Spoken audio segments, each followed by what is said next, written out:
என்னைக்காச்சும் ஒரு நாள் தான் தோசை இட்லி மாதிரி சாப்பிடுவேன். சாப்பிட மாட்டேன். அம்மா வேலைக்கு போயிடுவாங்க. எங்கள் அம்மா சாப்பாடு செய்ய மாட்டாங்க. அவங்க கடைக்கு போயிடுவாங்க. இங்கே சாப்பிடுவேன். அலைக்கடலின் நடுவே அலைந்திடவா தனியே படகெனவே உன்னையே பார்த்தேன் கண்ணே. புதை மணலில் விழுந்தே புதைந்திடவே இருந்தேன். குறுநகையை எறிந்தே மீட்டா என்னை.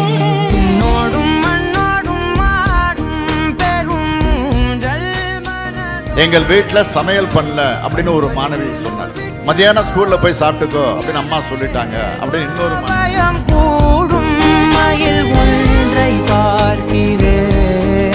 Hungry children cannot learn. I promise you, sir, I will also consider it in my cabinet.